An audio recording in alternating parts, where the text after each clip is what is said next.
हाँ, तो हम क्लास शुरू करते हैं। ज़्यादा इसके बारे में बताने से कोई लाभ नहीं, सीधा ही अपने कार्य पर ध्यान देते हैं। मैं शुरू कर रहा हूँ डी ब्लॉक। डी ब्लॉक 3 अंक का चैप्टर है। इसमें एक एक नंबर के 3 क्वेश्चन छोटे छोटे आते हैं और जैसा बोर्ड पे आपको सामने दिखाया गया है कि 3D श्रेणी, डी ब्लॉक के अंदर 3D श्रेणी, 4D श्रेणी और 5D श्रेणी के तत्व आते हैं। 6D श्रेणी जो है वो अभी अधूरी है। इसमें 3D श्रेणी के अंतर्गत तीसरे वर्ग से लेकर के और 12वें वर्ग में scandium, titanium, vanadium, chromium, manganese, iron, cobalt, nickel, copper और जिंक आते हैं।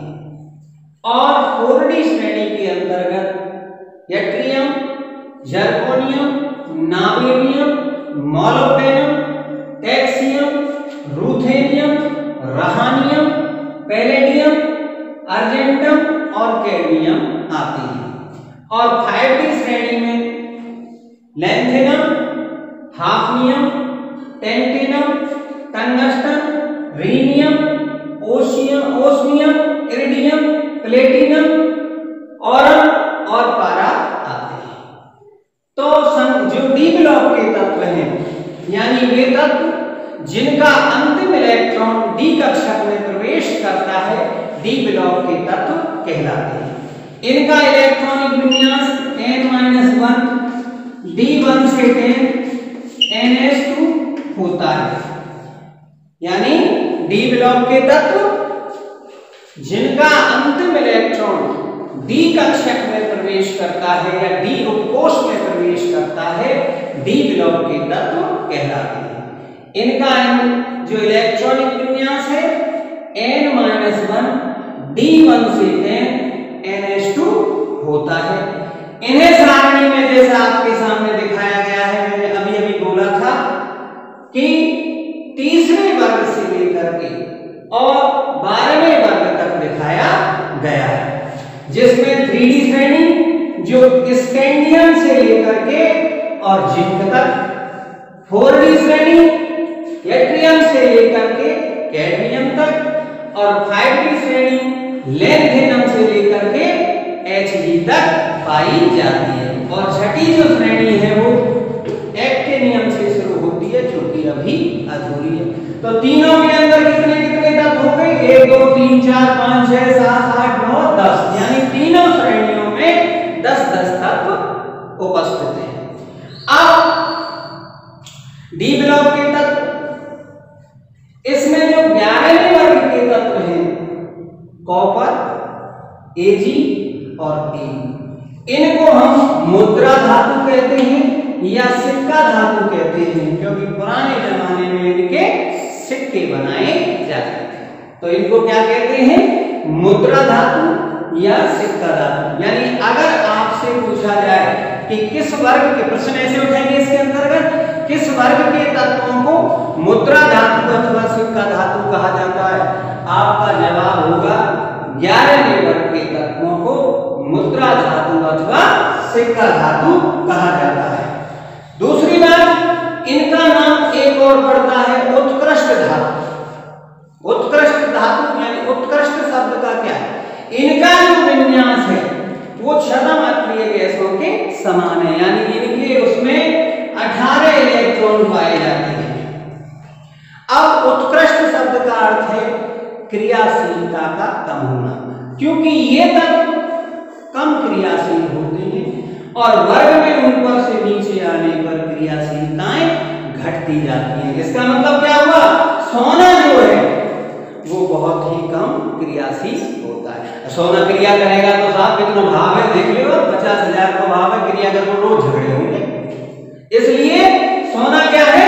सबसे कम क्रियाशील तत्व होता है, जो क्रिया कम से कम करता है।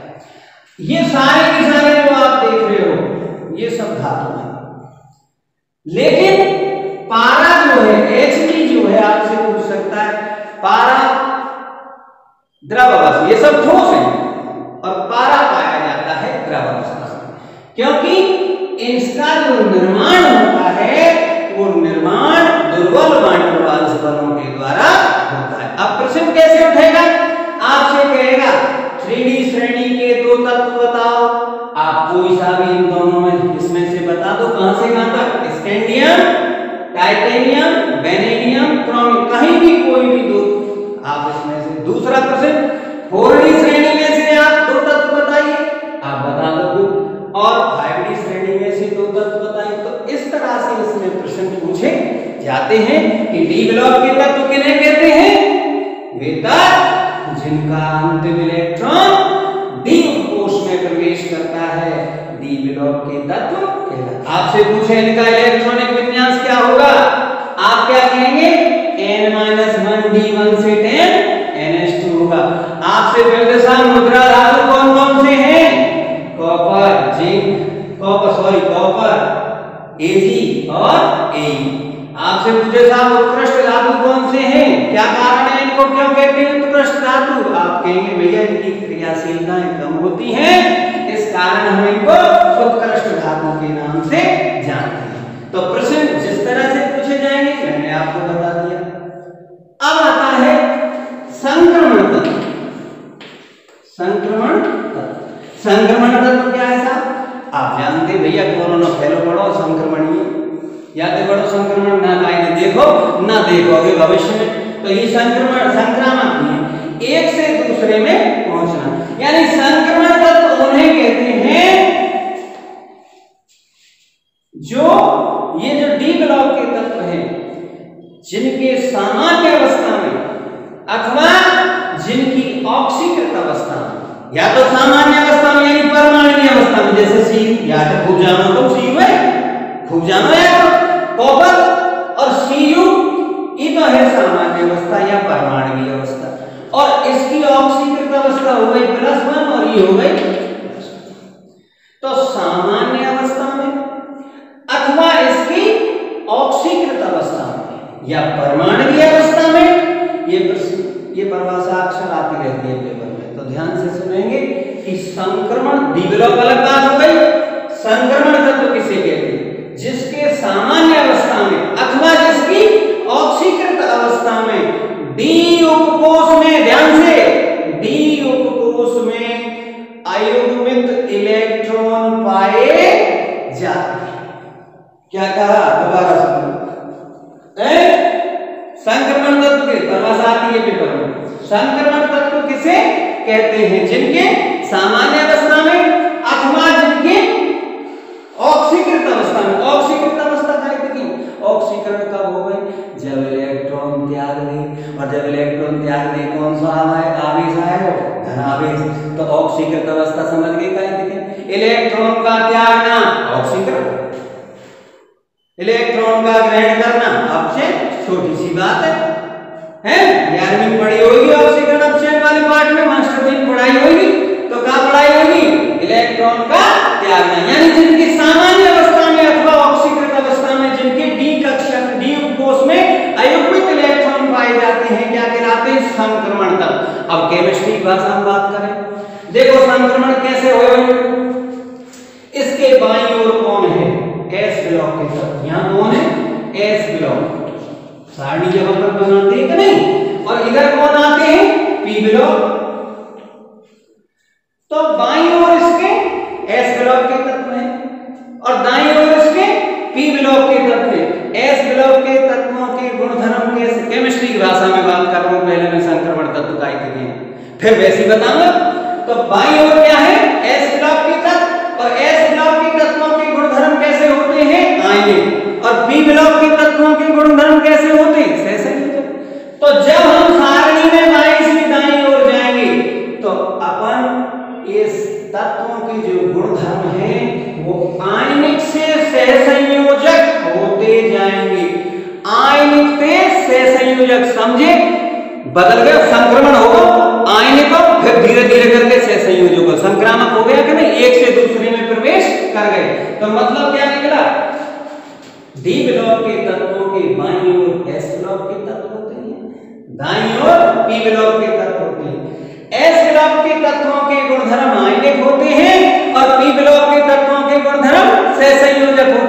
निषेध के गुण आयनिक से सहसंयोजक होते चले।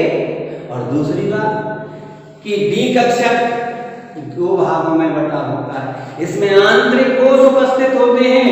तो निम्न ऊर्जा स्तर के इलेक्ट्रॉन उच्च ऊर्जा स्तर में छलांग लगाते हैं। उस छलांग नीचे से ऊपर चलोगे, छलांग के कारण ही इनको हम क्या कहते हैं?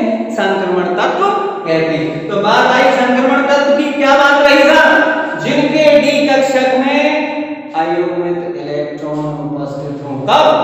सामान्य अवस्था में और अथवा ऑक्सीकृत अवस्था में। इनको हम क्या कहते हैं? संक्रमण तत्व कहते हैं। अब चेक करके देखें क्या बात है, क्या कह रहे हो? देखो साहब बात सही है कि ना, या चेक तो करके देखें। तो देखो स्कैंडियम डी कक्षक डी कोश 5 भागों में बटा होता है, 5 भागों में। तो स्कैंडियम 1 इलेक्ट्रॉन भरा डी में अयुग्मित है। स्कैंडियम के बाद टाइटेनियम 1 भरा, देख लो अयुग्मित है, इसका मतलब संक्रमण तत्व है। शक्ति BCr मैंने और इसमें भरा 1, इसमें भरा 1, इसमें, यानी स्कैंडियम से मैग्नीशियम तक आप जा रहे हो कितने? 1-1 इलेक्ट्रॉन भरते जा रहे हैं। और 1-1 इलेक्ट्रॉन भरते जा रहे हैं बंधु, फिर क्या हो रहा है? हमारी परिभाषा संतुष्ट हो रही है, यानी डी कोश में अयुग्मित इलेक्ट्रॉन होना चाहिए। दूसरी बात, अब ऊपर चले साहब, यानी यहां तक बात सही है। आगे चलो, Fe cobalt nickel copper zinc, देखें साहब युग्मन हो लेकिन अयुग्मित हैं, फिर युग्मन हुआ लेकिन अयुग्मित हैं, संक्रमण तत्व है। फिर संक्रमण तत्व है, फिर इसकी बात थोड़ी देर में बताऊंगा। और ये पूरा भरो, अब परिभाषा संतुष्ट ना हो। देखो जरा ये जिंक पे, जिंक का जो विन्यास है क्या कहलाता है? 3D10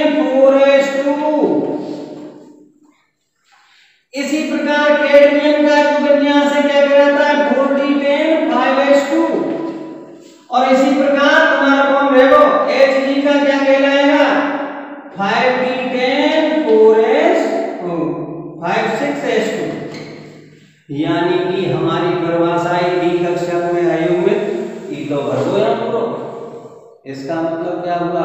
सबसे इंपॉर्टेंट क्वेश्चन अक्सर पेपर में एक साथ जोड़ के एक साथ आता है, जिंक कैडमियम और Hg संक्रमण तत्व नहीं है। क्यों है? संक्रमण तत्व की परिभाषा को बना कर कहा है भैया परिभाषा, इसके डी कक्षक में अयुग्मित इलेक्ट्रॉन होने चाहिए। यहाँ को तो पूरा भरा पड़ा है, इसका तो पूरा भरा पड़ा है साहब। तो क्या बात रही? जिंक कैडमियम और Hg संक्रमण तत्व नहीं है। लेकिन फिर जब ना है तो इनके संग काय को रखे? तो जब ये संक्रमण प्रश्न पूछेगा जिंक कैडमियम और Hg संक्रमण तत्व नहीं है, फिर भी इनको डी ब्लॉक में रखा गया क्यों? सॉरी, संक्रमण तत्वों के साथ रखा गया क्यों? तो आपका क्या जवाब होगा? अपनी जो सारणी, भाई अगर हम इसको नहीं रखते यहाँ तो ये खाली स्थान रह जाता। और अपनी सारणी किस पर आधारित है? गुणों में समानता के आधार पर। यानी जिंक कैडमियम और Hg के गुणों का जब अध्ययन किया गया तो उनके गुणधर्म किससे मिलते थे? इन सभी तत्वों से मेल खाते थे। और हमारी सारणी गुणों पर ही तो आधारित है, समान गुणों वाले तत्वों को एक साथ रखा गया, इसलिए इनको कहां पे रखा गया? और चूंकि ये इस वर्ग के अंतिम सदस्य थे, इस आवर्त के अंतिम सदस्य थे, इसलिए इनको यहां रखा गया। तो जिंक का प्रश्न क्या है? जिंक कैडमियम और Hg संक्रमण तत्व नहीं है। क्यों? क्योंकि इनके डी कोश पूरे भरे हैं। ये संक्रमण तत्वों की परिभाषा को संतुष्ट नहीं करते। लेकिन इनको क्यों साथ रखा? क्योंकि इनके आवर्त के 3D 4D 5D के अंतिम सदस्य हैं और गुणों में इनमें समानता पाई जाती है। इस कारण क्या होगा? इसलिए इनको यहां रखा गया। अब अगला क्वेश्चन चेक करें जरा कॉपर के बारे में। कॉपर का विन्यास देखो साहब, कॉपर का जो विन्यास है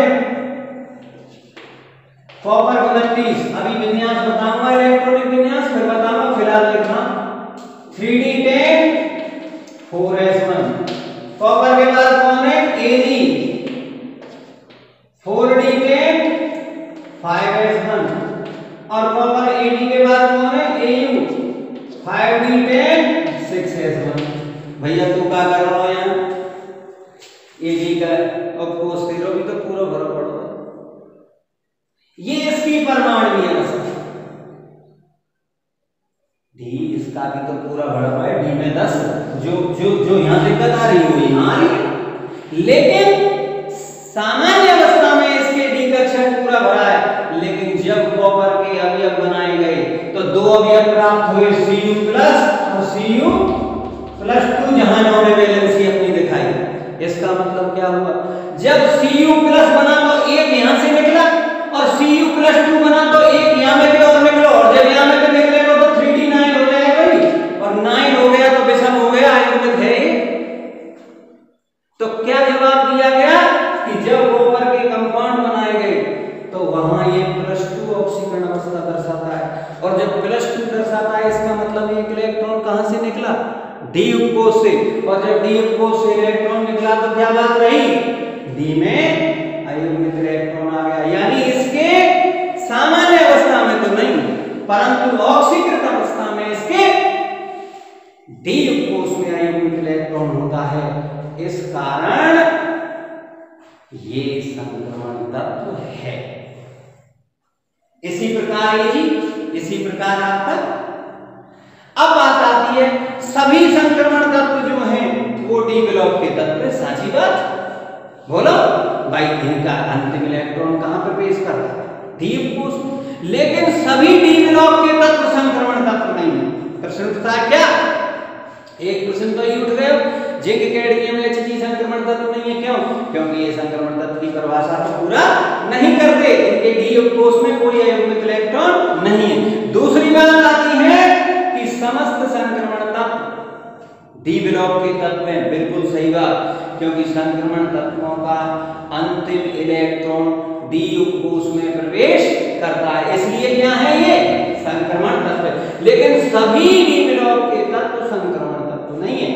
क्यों नहीं है यहां जिंक कैडमियम और Hg संक्रमण तत्वों की परिभाषा को पूरा नहीं करते तो ये प्रश्न इसके अंतर्गत अब आती है उन तत्वों का इलेक्ट्रॉनिक विन्यास लिखो जो ऑफ सिद्धांत का पालन नहीं करते या N+L के नियम में अपवाद है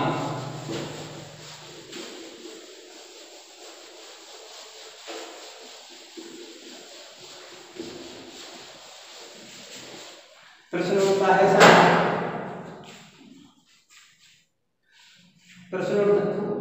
प्रश्न उठता है कि उन तत्वों का इलेक्ट्रॉनिक विन्यास लिखो जो N+L के नियम का पालन नहीं करते या ऑफ सिद्धांत में वो अपवाद हैं N+L के नियम में वो अपवाद तो देखो साहब मैं पहले इसके नियम को सिखा दूंगा मैं जाना तो तुम हो ही सब इसके नियम को तुम यहाँ कहीं लिख लीजिए जो लिख लियो बहुत से जैसे तुम्हें शोभा लगे मुंह पे नहीं लिखो जाए देखो साहब 1s2 2s2 2p6 3s2 3p6 4s2 ये होगा तुम्हारा कैल्शियम 20 सही बात अब आगे की कहानी सीखो देखो कितनी बढ़िया बात है इसके नियम का लिख रहा हूं 1s2 2s2 2p6 3s2 3p6 3d1 4s2 ये सीखने की बात है पेपर में भी आ क्या है कि डी पहले कैसे आओ और एस पीछे क्यों चलो तो N+L का जो नियम है आपने जो गोला से बनाए होंगे उसमें S पहले आता था और D बाद में आता था तो लिखने में जो 11वीं में आपने परमाणु संरचना पढ़ी मास्टर जी ने बताई होगी आपको कि जो कार्ट N+L की बढ़ती हुई ऊर्जा के क्रम में रखा जाता है तो D तो बाद में आता है और S आ जाता है पहले यानी 4s पहले उसमें लेकिन जैसे ही हम स्कैंडियम का इलेक्ट्रॉनिक विन्यास लिख रहे डी पहले क्यों चलो वही प्रश्न पूछा जाएगा तुमसे और तुम उन्हें सीधे उत्तर बताओ और 4s बाद में क्यों चला गया क्योंकि हमारा जो सिस्टम है क्या कहता है बढ़ती हुई ऊर्जा ऊर्जा के क्रम में रखो। तो जैसे ही स्कैंडियम का विन्यास आता है और इलेक्ट्रॉन जैसे ही डी कक्षक में प्रवेश करता है, इसकी ऊर्जा 4s से कम हो जाती है, लगभग बराबर सी हो जाती है दोनों की, बहुत कम अंतर रहता है। इस कारण इलेक्ट्रॉन कहां भरे जाते हैं? डी कक्षक। तो पीछे मत लिख दीजिए यार विन्यास में ई आएगा पहले और तुम लिखोगे यार पीछे, यहां गलती होगी तुमको, मैं पहले ही बता रहा हूं। ये गलती आप करोगे, आज कह रहा हूं, बाद में जब कम मिलेंगे फिर करोगे।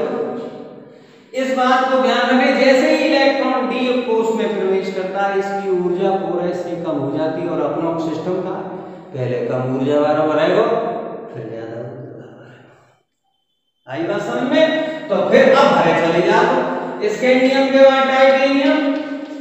मैं शॉर्ट में भरूंगा तो यहां तक तो लिख ली 3d2 4s2, सही बात? ऐसा तो कर लियोगे ना? हाँ। और टाइटेनियम वेनेडियम ले भी यहां तक तो मैं लिख लूं 3d3 और 4s। अब आप बता लीजिए प्रश्न में बोल लो तो n प्लस n के नियम में अपवाद। तो पहला अपवाद कौन है? क्रोमियम। कैसे? देखो साहब, 3d ये होना चाहिए था 3d4 4s2, गलत। क्यों? अर्धपूरित और पूरित कक्षकों का स्थायित्व अन्य कक्षकों की तुलना में अधिक। तो इनके जो नजदीक में अर्धपूरित डी में कितने भरे जाएं? 10, 10 को आधो 5 अर्धपूरित हो। पी में कितने भरे जाएं? 6, कितने? 3, और एफ में 14, कितने? 7। तो आधो, तो सही विन्यास क्या होगा? 3d5 4s1। ये विन्यास इसका सही होगा, यानी 1s2 2s2 2p6 3s2 3p6। और ये कई बार पेपर में आया है। क्रोमियम का विन्यास लिखिए तो आप क्या लिखोगे? 1s2 2s2 2p6 3s2 3p6 3d5 4s1। और चेक करें साहब, यहाँ के बाद आ जाओ mn। अब कोई दिक्कत ना है, भरते चले जाओ, यही भर रहा हूं मैं 3d5 4s2। फिर mn के बाद फिर को नी, और यहाँ 26 27 28, यहाँ तो सीधे सीधे भरे हुए हैं। 3d6 4s2 3d7 4s2 3d8 4s2। अब आ जाओ कॉपर पे, कॉपर 29। फिर वही अर्धपूरित और पूरित का सिद्धांत क्या कहता है? 3d10 4s1। बात वही है। और जिंक लास्ट क्या हो गया? 3d10 4s2। तो इलेक्ट्रॉनिक विन्यास में कौन कौन अपवाद है? क्रोमियम 24 अपवाद है अर्धपूरित और पूरित के कारण।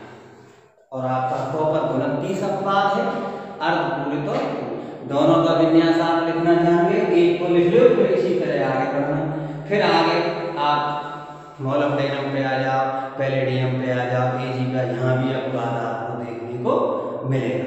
तो इस तरह से अब यहाँ में एक चीज और आपको मिले कि आपसे ऐसा तो कोई ना पूछे, वो पूछे थोड़ी अकल चेक करने को, Cr+3 का विन्यास लिखो। पेपर में कैसे आता है? Cr+3 का देख लीजिए, पुरानी उठा के आपको दोनों प्रश्न मिल जाएंगे। Ni+2 का विन्यास लिखो, चुंबकीय आघूर्ण बताओ। Cr+3 का विन्यास लिखो, चुंबकीय आघूर्ण ज्ञात करो। तो कैसे कहेगा तुमसे? Cr+3 +3 कब आवे? जब इलेक्ट्रॉन त्यागे। त्याग दे ये लिख रहा हूं, एक तो यहां में लिखा, 3 2 यहां में थे, 3 निकल के शेष का बचो 3d3 4s0। 3 निकाल दे, ई विन्यास हो गया Cr+। निकल को पूछो, निकल 28 कौन सा लिखो? ये 2 निकालने, 2 निकालेंगे तो कहां होएगा? Ni+2 में 3d8 4s0। अब यहीं पे एक प्रश्न और बता दूं कि चुंबकीय आघूर्ण निकाल रहे हो, कहां हो गए? n+2 bn। n बराबर अयुग्मित इलेक्ट्रॉन की संख्या। अब कोई को निकलवा देगा, कंप्लीट प्रश्न बन के आता है। Ni+2 में इसका चुंबकीय आघूर्ण ज्ञात कीजिए। तो n कितने लिखेंगे, देखो बाहर कितने 8, 8 देखो कैसे भरोगे तुम, पहले यूं भरियो 1 2 8 भर रहा हूं, 1 2 3 4 5 6 7 8, कितने आयोगिक रह गए 2, n का मान कितना होगा 2, तो रख दे यहाँ पे मान बराबर 2, 2 प्लस 2 कितने हो गए 4 दूनी 8, यहाँ पर मान निकाल दीजिए। भंडार तो जान नहीं हो तो घने ही पढ़ रहे हो हैं। आज बस जय श्री राम।